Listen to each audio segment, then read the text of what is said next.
Olá, queridos amigos, sejam muito bem-vindos ao projeto 10 Dias de Oração. Esse é um grande movimento de comunhão com Deus, de oração. São momentos também de intensa busca pelo Espírito Santo.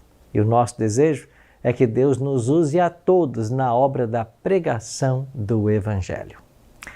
A temática desse ano está focada na saúde física, mental e espiritual. E este é um momento especial onde todos nos colocamos de joelhos em oração, reconhecendo a importância da saúde integral em nossa caminhada cristã. A cada dia, somos desafiados a buscar a plenitude em todas as áreas da nossa vida. O nosso desejo é fortalecer nossa comunhão com Deus, sabendo que o equilíbrio entre corpo, mente e espírito é a chave para uma vida cristã saudável e ativa. Chegamos hoje ao nosso sexto tema, ao sexto dia desse projeto de oração. E vamos estudar sobre saúde na família. Por falar nisso, deixa eu perguntar, como está a saúde da sua casa? Estão todos bem? Todos gozam de boa saúde? A palavra de Deus está repleta de textos que nos mostram que devemos cuidar bem do nosso corpo, porque ele é o templo do Espírito Santo. Vamos falar um pouquinho mais sobre isso hoje. Olá pessoal, tudo bem? Antes do sermão de hoje, eu quero fazer um convite especial para você. No dia 22 de fevereiro será o dia D em todas as nossas igrejas adventistas. E nós estamos motivando todos os amigos a convidarem alguém para estudar a Bíblia. Aí você pergunta, mas como que eu posso estudar? Aonde? Quando? Pois eu tenho um convite especial a te fazer. A partir da terça-feira, dia 25 de fevereiro, 8 da noite, no meu canal no YouTube, nós vamos começar uma grande classe bíblica online. E você vai poder se inscrever e convidar seus amigos também a se inscreverem. Aqui na tela já tem um QR Code, basta você apontar a câmera do seu celular para ele e você vai se inscrever e também inscrever os seus amigos para esse momento especial de aprendizado. Ou então, clique no link na descrição desse vídeo para você então fazer a sua inscrição para esta classe. Serão terças-feiras especiais onde vamos estudar juntos a Bíblia, num novo estudo bíblico que vai se chamar Encontro com a Vida. Espero você todas as terças, 8 da noite, a partir do dia 25 de fevereiro. Até lá! Mas antes de começarmos, eu queria convidar você a nós orarmos. A minha Bíblia já está aqui, eu penso que a sua também já está em suas mãos. E antes de avançarmos, nós iremos orar buscando a bênção de Deus para o estudo de hoje. Se você puder, fecha teus olhos e ora comigo. Pai Celeste, obrigado pelo privilégio de estarmos juntos mais uma vez e termos a oportunidade de estudar a Tua Palavra. Que o Teu bom e Santo Espírito fale ao nosso coração e que nós entendamos a Tua vontade para a nossa vida. Oramos em nome de Jesus. Amém. Muito obrigado por ter orado comigo. O texto bíblico para a nossa reflexão de hoje está em Eclesiastes capítulo 3, verso 1. Livro do homem mais sábio do mundo. E ele escreveu assim: tudo tem o seu tempo determinado. E há tempo para todo propósito debaixo do céu. E um outro texto, agora do próprio Jesus Cristo, em Mateus, no capítulo 6, verso 33. Texto esse que você também já conhece de cor. Mateus 6, 33. Mas buscai primeiro o reino de Deus e a sua justiça, e todas essas coisas vos serão acrescentadas. Às vezes, você se sente com necessidade de fazer muitas coisas e com pouco tempo para isso? Quando isso acontece, você se sente agitado, pressionado, até estressado? Dá a impressão de que por vezes você se esforça, mas nunca consegue realizar tudo o que precisa? Há sempre uma tarefa, mais um dever, mais um item a ser riscado da lista de atividades. Você faz isso? Se você se sente assim, saiba que você não está sozinho. Você faz parte de uma geração que vive sob a tirania da urgência. É a geração multitarefa.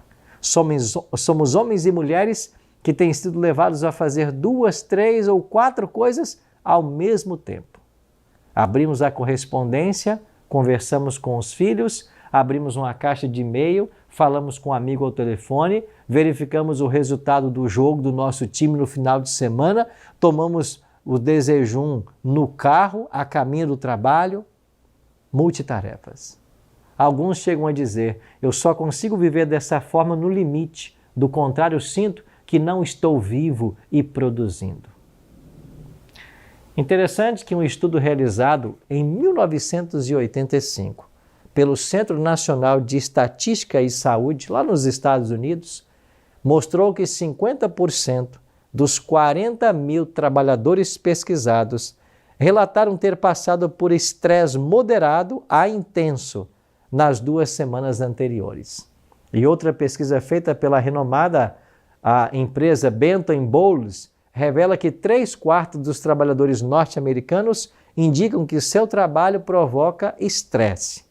A cada ano, mais de 1,2 milhões de pessoas sofrem ataque cardíaco ou angina severa nos Estados Unidos. E desse grupo, cerca de 450 mil morrem.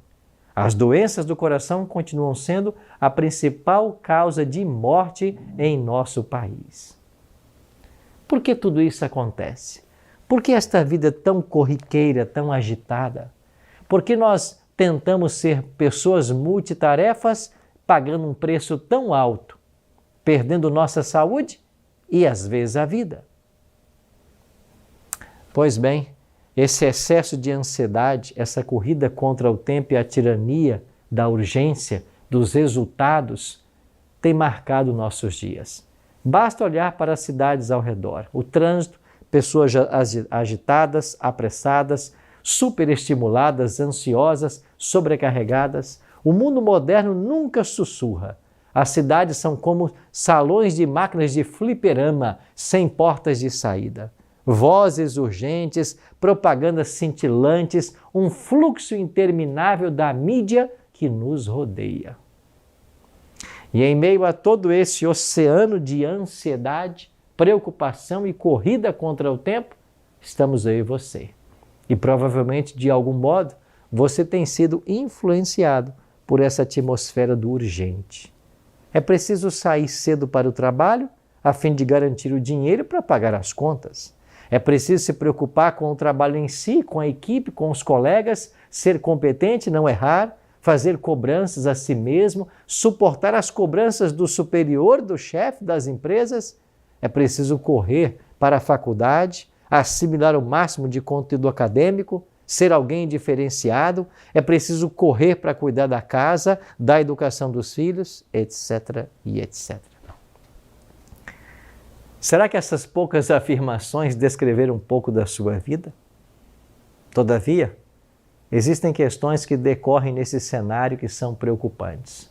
Como toda rotina de estresse e preocupação começou um grande incremento no século XXI, a pergunta é: como está o seu relacionamento com Deus diante desse turbilhão de atividades? Como você consegue ter um espírito preparado para assistir um culto na igreja de modo prazeroso? Como você consegue ter tempo para participar do seu pequeno grupo de estudos da Bíblia, se relacionar com amigos? Como anda o seu tempo para testemunhar da sua fé? E mais, com toda essa tirania do urgente, como você está se preparando para receber o batismo do Espírito Santo? A palavra de Deus demonstra claramente que esta é a nossa mais urgente necessidade. Jesus disse que, assim como um pai está disposto a dar boas dádivas ao filho, Deus está disposto a dar o seu Espírito àqueles que o pedem. Mas como tem sido a nossa busca do Espírito também? De modo triste, é preciso reconhecer que muitos de nós têm deixado que a vida louca cotidiana nos faça levar uma vida espiritual indiferente, sem profundidade e relevância. Por isso hoje, eu gostaria de pedir para você estacionar o seu carro no estacionamento da sua existência. Puxar o freio de mão para refletir sobre a necessidade urgente de reformar algumas prioridades em sua vida. E aqui vai um conselho do Salomão. Tudo tem o seu tempo determinado. Há tempo para todo propósito debaixo do céu. Fazendo eco a esta afirmação, Jesus declarou: não andeis ansiosos pela vossa vida, quanto ao que haveis de comer, beber, pelo vosso corpo, quanto ao que haveis de vestir. Você consegue entender isso? É preciso ter calma, paciência, equilíbrio em todas as áreas da vida. Portanto, Deus o trouxe aqui para que você realmente desfrute de algumas ideias bíblicas sobre como ajustar as prioridades da sua vida, de modo a colocar os elementos mais importantes no seu devido lugar. Em outras palavras, hoje nós iremos reaprender a estabelecer limites, a dar fim à agitação e encontrar descanso para a nossa alma. Hoje vamos aprender a lidar melhor com as prioridades da vida. Aprender a priorizar o tempo com Deus. Nós temos uma ordenança bíblica que eu acabei de ler, né? Mateus 6,33. Buscai, pois, em primeiro lugar. Não é segundo lugar. Não é se sobrar tempo. Do mesmo modo que a lei de se alimentar é uma lei que tem que ser priorizada, na vida espiritual acontece a mesma coisa. Se você não dedicar tempo para o Senhor, provavelmente seu coração vai lhe trair. O profeta Jeremias, no capítulo 17 de seu livro, diz que enganoso é o coração do homem. E se nós não priorizarmos as coisas divinas, o nosso desejo, a nossa vontade, o nosso eu, ele vai prevalecer sobre a vontade de Deus. E cedo nos afastaremos daquele que é a fonte da verdade, a fonte de vida. Para priorizar tempo para Deus, é preciso se planejar. Ter um lugar adequado, um tempo adequado, preparar-se para encontrar com o amigo Jesus. Durma cedo, coma pouco, durma com a expectativa de estar com Jesus ao amanhecer. Tempo para Deus na prática, para estudar sua palavra. O resultado do estudo diário das Escrituras é descobrir quem Deus é ter esperança, sentir liberdade, alimentar a fé, ter forças para vencer o maligno. E lembre-se, a apatia espiritual é consequência da falta de ênfase na palavra de Deus. A prática da oração, por exemplo, se você enxerga a oração como uma mera obrigação de apresentar a Deus uma lista de prioridades e problemas, talvez seja por isso que a sua vida anda encontrando tanto desequilíbrio, talvez sem significado. Oração refere-se ao ato de conhecer a Deus, adorá-lo, amá-lo, ter um relacionamento profundo com Ele, apaixonado, intenso. A prática da verdadeira oração, ela traz equilíbrio à vida. E quanto mais se pratica a oração para conhecer a Deus, mais em paz você estará. Alguém disse: não preciso de outro livro ou mesmo um novo sermão sobre oração. Já sei o suficiente sobre isso. O que preciso mesmo é tirar tempo para orar. Isso é verdade. Assim, aprenda a priorizar, aprenda a separar tempo para a família. O lar é a base de tudo. Ninguém pode chegar ou pode negar que do lar deriva tudo o que acontece na sociedade. Se há maldade, discórdia e corrupção no meio social, a base disso está na família. O inverso também é verdade. Se há pessoas honestas, humildes e trabalhadoras, a influência da família, sem dúvida, é a grande causadora desse bem. A escritora norte-americana Ellen G. White afirmou que a felicidade da sociedade, o êxito da igreja ou a prosperidade da nação dependem das influências domésticas. Você se lembra da sua infância? De como o contato com os seus pais foi moldando o seu caráter? Foram trazendo valores para a sua vida? Você se lembra de ver os teus pais trabalharem Como que isso ajudou na sua construção? Também em trabalhar e não ser pesado a ninguém? Você viu os atos de honestidade de teus pais, em não tomarem nunca o que é dos outros? Isso não forjou também a sua identidade? Essa é a riqueza da família. Através desse círculo maravilhoso que Deus criou, os valores são passados de geração em geração e é isso que pode mudar nossa sociedade. A pergunta é: como anda atualmente a sua família? Há alguns anos atrás, falando sobre as famílias do Brasil, o IBGE, que é o Instituto Brasileiro de Geografia e Estatística, revelou através de uma pesquisa por amostra nacional que a família brasileira é composta em média por 3 integrantes. Em 2011, o Brasil possuía 64.358 milhões de famílias. Tem aumentado cada vez mais o número de casados que moram em casas separadas. Em 2011, o Brasil registrou mais de 350 mil divórcios. E o IBGE indica que 32% dos casais brasileiros se separaram antes de 5 anos de casamento. E 20% desses não chegaram a completar 2 anos de união. Talvez muito do que muitas famílias da igreja hoje têm passado por conta dessa correria diária, pela falta de compromisso, de amor, de afeto. Talvez essas sejam as causas dessas separações. Por isso é tempo de priorizar sua família. Pastor Arilton, na prática, o que a gente pode fazer? Primeiro, invista em diálogo. Comunicação entre marido e esposa, pais e filhos. Segundo, defina objetivos para a sua família. Quais são as metas para o casal? Quais são os planos para a família? Quais são os planos para os filhos?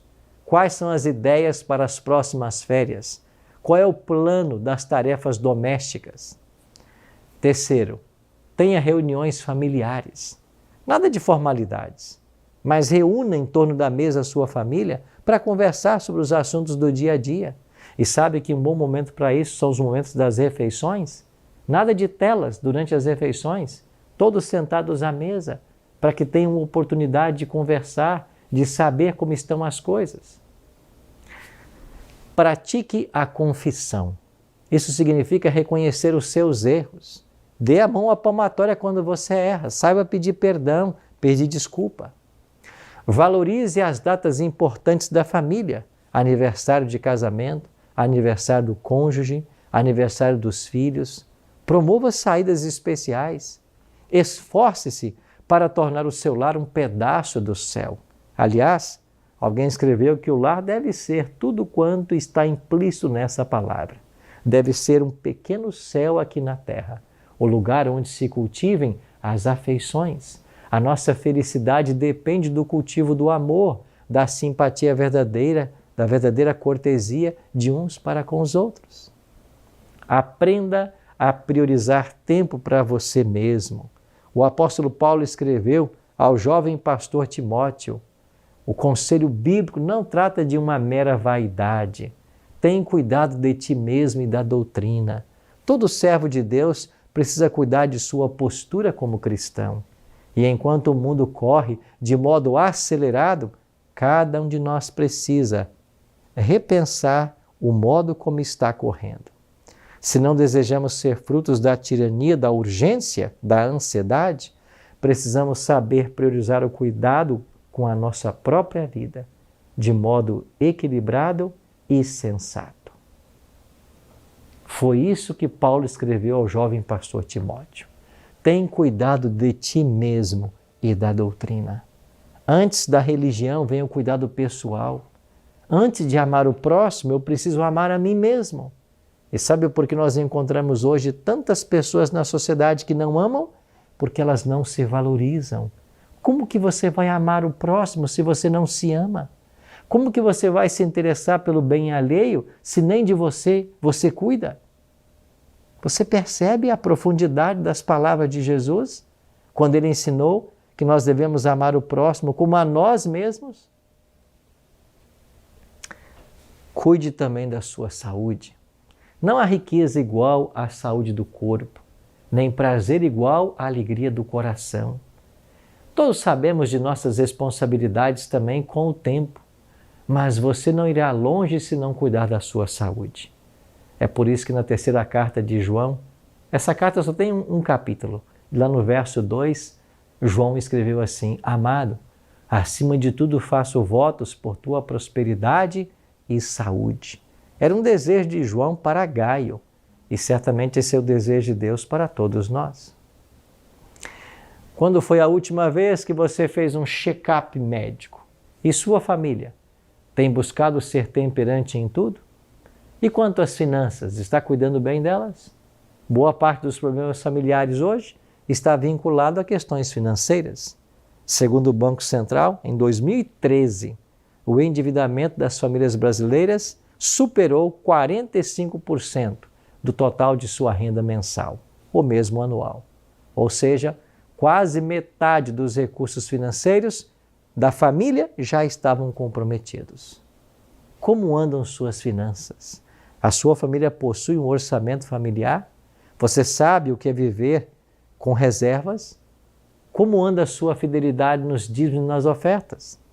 São perguntas que você tem que responder. Decida também nunca incorrer em outro débito. Negue-se a você 1000 coisas antes de entrar na dívida.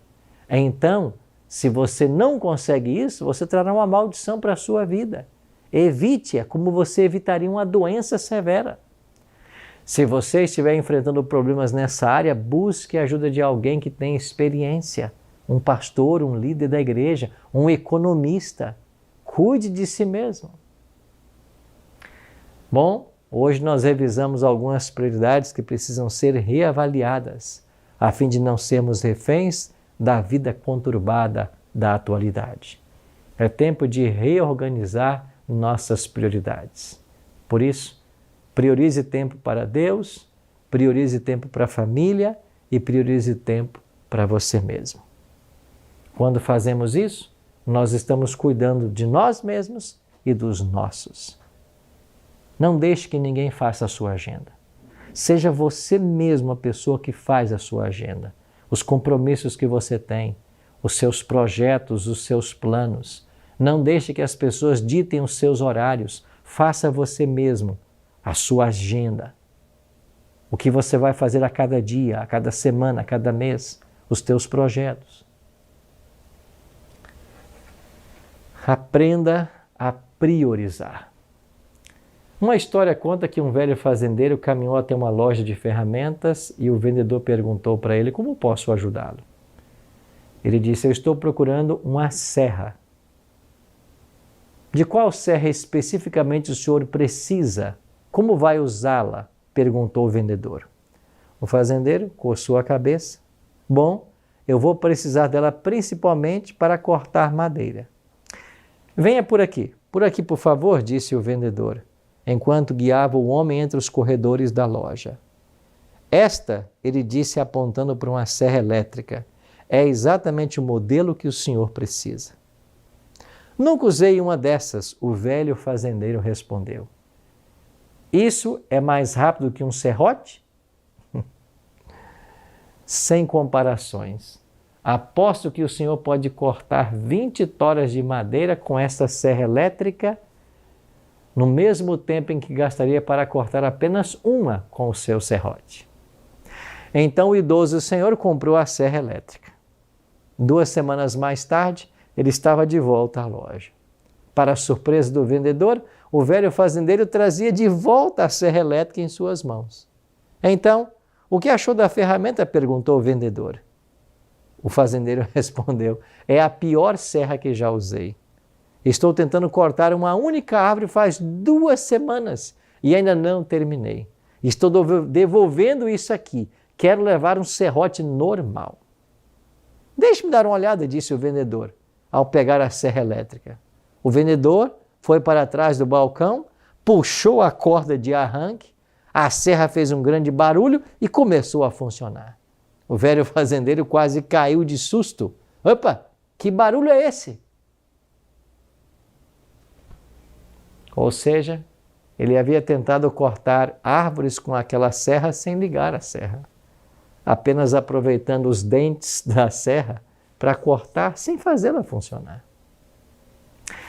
Quando não sabemos organizar as prioridades da nossa vida, é bem parecido com você tentar usar uma serra elétrica desligada, como fez aquele fazendeiro.